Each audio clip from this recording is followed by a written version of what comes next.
தமிழ்நாடு சட்டப்பேரவை தேர்தல் முடிவுகளில் தனி ஒரு கட்சிக்கு அறுதி பெரும்பான்மையான 118 சட்டமன்ற உறுப்பினர்கள் கிடைக்கவில்லை என்ற நிலையில் யார் மிக அதிகமாக பெற்றிருக்கிறார்களோ, ஆட்சி அமைக்க உரிமை கோருகிறார்களோ அவர்களுக்கு வாய்ப்பளிப்பது என்பதுதான் இந்திய அரசமைப்பு சட்டத்தினுடைய நியதி. இதைத்தான் உறுதி செய்து 1994ஆம் ஆண்டு உச்சநீதிமன்றத்தின் 11 நீதிபதிகள் கொண்ட ஒரு கான்ஸ்டியூஷனல் பெஞ்ச், ஒரு ஆயம், அரசமைப்பு ஆயம், 11 நீதிபதி கொண்ட ஆயம் எஸ்ஆர் பொம்மை வழக்கிலே தீர்ப்பளித்தது. தனி ஒரு கட்சிக்கு பெரும்பான்மை இல்லாத பொழுது கூட்டணி சேர்த்து கொண்டு ஒரு அரசமைக்க கோருபவர்களில் யாருக்கு அதிக எண்ணிக்கை உறுப்பினர்கள் இருக்கிறார்களோ அவர்களை ஆட்சி அமைக்க அனுமதிக்க வேண்டும். குறிப்பிட்ட காலவரம்பு நிர்ணயித்து அந்த காலவரம்புக்குள் சட்டப்பேரவைக்குள் தங்களுடைய பெரும்பான்மையை அவர்கள் நிரூபிக்க வேண்டும். நிரூபிக்கவில்லை என்றால் அந்த ஆட்சியை கலைத்து விட வேண்டும். இதுதான் எஸ்ஆர் பொம்மை வழக்கிலே உச்சநீதிமன்றம் வலியுறுத்தி காட்டிய வழிகாட்டல். கான்ஸ்டியூஷன் படி அதுதான். ஆனால் இப்போது வந்திருக்கின்ற பாஜகவினுடைய தற்காலிக ஆளுநர் ராஜேந்திர விஸ்வநாத் அர்லேக்கர் என்பவர், கேரளாவின் ஆளுநர், தற்காலிக பொறுப்பு தமிழ்நாட்டுக்கு வகிக்கிறார். டெல்லியினுடைய உத்தரவுப்படி அவர் செய்திருப்பது அராஜகமான செயல். ஒரு எடுத்துக்காட்டு, அவருடைய சுயமுரண்பாட்டை சொல்லுகிறேன். ரிசல்ட் வந்து கொண்டிருக்கிறது. அறுதி பெரும்பான்மை கூட யாருக்கும் வரவில்லை. கூடுதலாக வந்திருக்கிறது தவேகா தலைவர் விஜய்க்கு வந்திருக்கிறது. உடனடியாக நேரு விளையாட்டு அரங்கத்திற்கு IAS IPS மூத்த அதிகாரிகளை அனுப்பி புல் புடுங்க வைத்து அரங்கத்தை தயார் செய்யுங்கள், இவர் விஜய் பதவியேற்பு விழாவுக்கு என்று அனுப்பியது யார்? இதே அர்லேக்கர். அவர் தான் அனுப்பினார். அடுத்தது, எண்ணிக்கை முற்று பெறவில்லை ரிசல்ட்டு. உடனடியாக செமி மிலிட்ரி ஃபோர்ஸஸ் அனுப்பி விஜய்க்கு ஒரு முதலமைச்சருக்குள்ள பாதுகாப்பை கொடுத்தது யார்? இதே அர்லேக்கர்.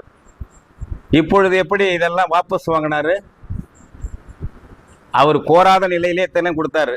ஏனென்றால் இவர் பாஜகவுக்கு கை பொம்மையாக இவரை மாற்றிக்கொள்ள நினைத்தார்கள்.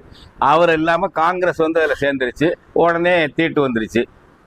அப்போ கான்ஸ்டியூஷன் வந்து அர்லேக்கர் கம்பெனி, அமித்ஷா கம்பெனி வைப்பது எழுதுவது தான் கான்ஸ்டியூஷனா? இந்திய அரசமைப்பு சட்டத்தை துவம்சமாக்கி தூக்கி எறிந்திருக்கிறார்கள். இன்னொன்று மிக முக்கியமானது, தமிழ்நாட்டிலே விஜய்க்கு மாற்றாக என்னை முதல்வராக என்று யாரும் கோரவில்லை. அண்ணா திமுக கோரவில்லை, திமுக கோரவில்லை. there is no dispute, there is no rival demands. what is your problem mister Arlekar? உன் பிரச்சனை என்ன? டெல்லிக்கு கையாள் வேலை பார்க்கறதானா?